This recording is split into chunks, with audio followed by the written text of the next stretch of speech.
I am Tshimango and I'm going to be reading out of Animal Tales from Africa. King Lion hangs out gifts. Long, long ago, the animals decided they wanted a king.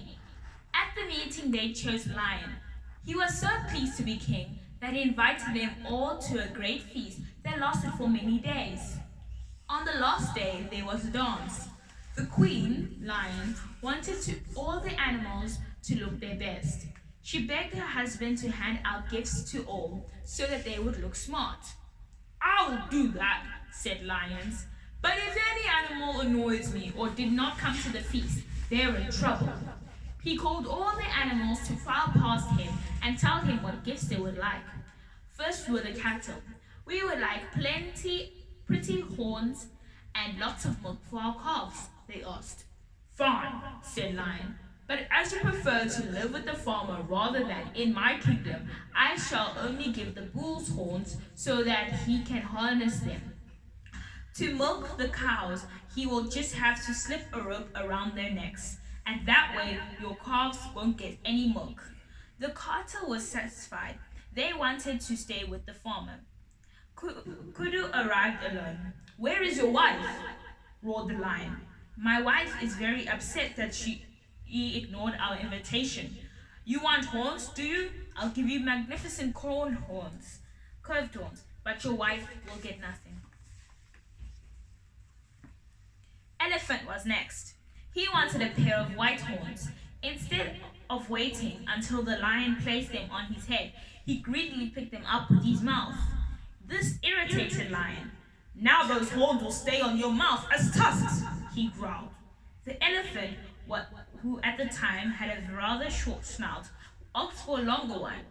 Lion, still cross, said, "All right, you want a long nose, you'll get one." And the elephant's long trunk sank deep in front of him.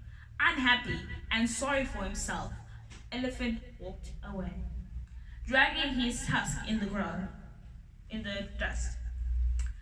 Rhino came up, huffing and puffing. He pushed his thick upper lips into the present. Lion was furious. "Can't you wait your turn? You will now have two heavy horns on your nose. Maybe that will teach you better manners." The horns were so heavy that poor Rhino's nose dragged on the ground.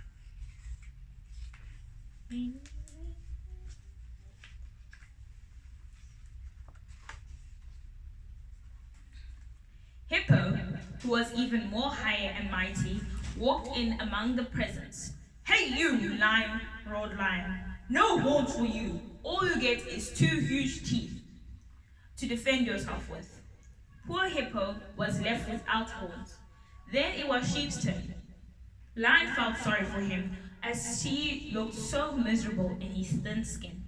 "I will give you a warm, woolly coat," he said kindly. "But as you prefer to stay with the farmer, he may shear your wool once a year to make clothes for himself." Billy and Nanny Goat were up next in line. They asked for sharp hooves and a bill for a billy and horns. The other animals were restless in the long queue. As he was in a hurry, Lion gave Nanny Goat a beard as well. The other animals had a good laugh about this. Snake appeared with his short legs. He wanted to be a doctor. When he asked for all kinds of medicines, the lion handed it to him. This made him run around in circles, trying to bite others in the queue. "Quickly!" Lion shouted. "Cut off his legs!" Since then, Snake has glided on his stomach. Legan, Snake, and Lizard made such a racket arguing in the row that Lion ordered that their tongues be split in two. That's why they all have forked tongues. Honey Badger and Skunk came in front of the Lion. "We would like to smell good to impress the ladies tonight," they said. King Lion gave them some herbs to boil for the perfume they wanted. The two were in such a hurry they didn't cook them long enough. The brew smelled awful, but they thought they smelled good, and were most surprised when the other animals ran away when they came close. Then it was Zebra's turn.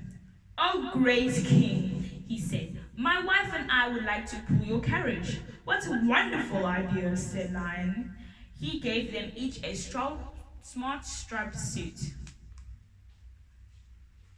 Suddenly, there was a lot of noise down the line where Porcupine was complaining loudly. They were pushing him out of the queue. "Don't worry, Porcupine," said Lion. "I'll give you a suit of strong, needle-sharp quills to wear. Nobody will push you again." Porcupine was delighted. His suit of long, quivery quills. Rock Rabbit and Tortoise were lost. Rock Rabbit was pleased with the sticky paws that Lion gave her. With these paws, he could climb even the steepest of cranes. When Tortoise was complaining about his short legs, Lion gave him 4 long legs so that he could see over the bushes. Unfortunately, he couldn't balance on these long legs and the wind kept blowing him over. He begged Lion to give back his short legs. Lion roared with laughter. He agreed to do so. Since that day, tortoises have stayed mostly under bushy plants. Everybody came off to receive a gift, except the frog. Where was he? Well, he went for a swim in the dam and naughty children with his clothes. He was too shy to go to the feast without his clothes. To this day, he swims around naked in the rivers and ponds. The end.